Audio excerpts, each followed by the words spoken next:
Karma Mini. भजाम्यहं मम वर्तमानुवर्तन्ते मनुष्याः पार्थ सर्वशः.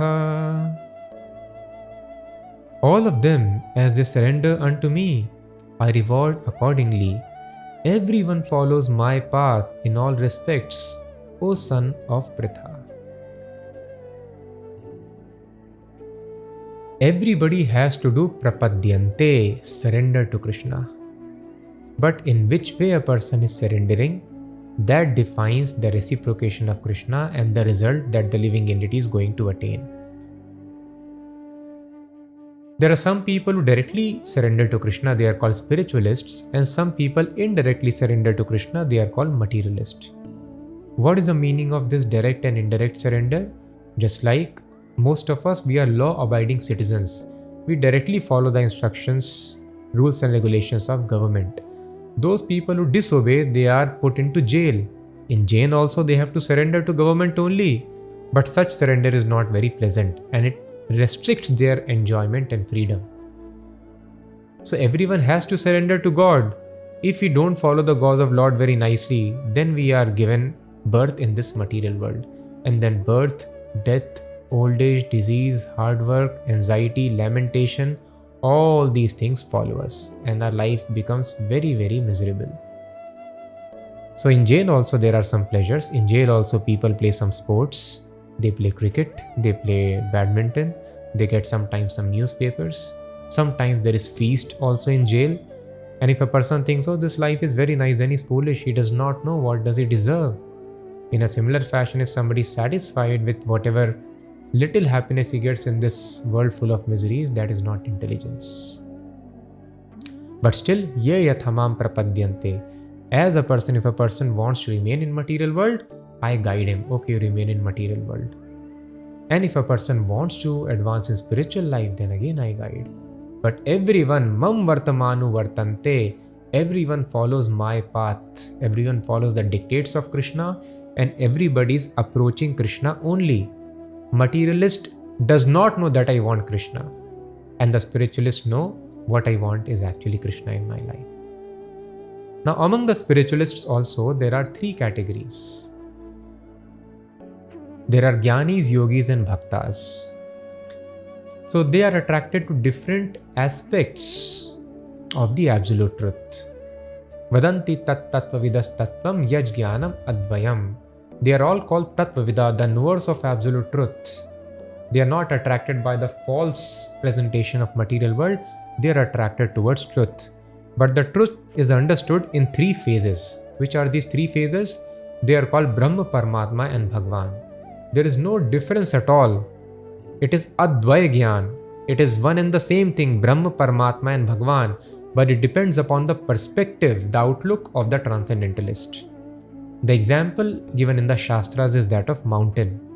If we see mountain from a distance, it appears hazy like a cloud. We are seeing mountain only, and if you ask what is mountain like, you will tell, oh, it is just like a cloud. This is called Brahma aspect of Krishna.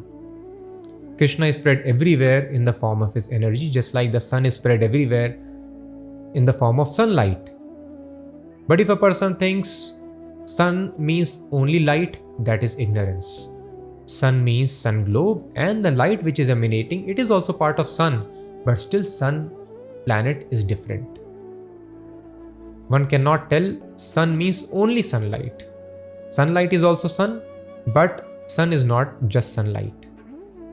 In a similar fashion, the cloud-like appearance of mountain, he is seeing mountain only, but that is not the complete vision of the mountain. Then, the yogis, they want to realize the personality of Godhead's form which is present in all the hearts. They want to realize the presence of God within the heart. Just like we can realize the presence of sun. If we go out, if we are just looking from the window, we might see only sunlight. If we little go out, we might see sun in the sky. And although sun has not come to our place, but still we can see sun from our place. In a similar fashion, although the God is situated far, far away in his own abode, still God is reflected, He is present in all of our hearts in this material world. So when a person is able to realize the presence of God in the heart, it is like approaching closer to the mountain. A person can see clear boundary of the mountains, and a person can see some trees over there. And when a person advances further, then he is able to see, oh, there are so many species, there is so much life here. There are animals, there are human beings, there are societies, there are huts, houses. And in this way, he realizes the exact understanding of the mountain. So all the three cases, the description of mountain is correct. Mountain is also like a cloud from a distance. Mountain is having some clear boundary. And mountain is also having so many living entities. All these descriptions are correct. In a similar fashion, God is present in our heart, that is correct. God is present everywhere as energy, that is correct.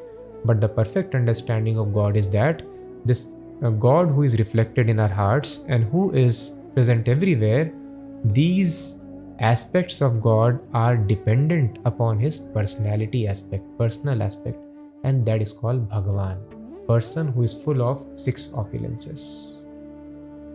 So if a person wants to get merged into the Jyoti of Krishna, Krishna will guide accordingly. Tam tathaiva bhajamyaham. If a person wants to realize the presence of Krishna within the heart, wants to merge into the body of Krishna, Krishna will sanction that also.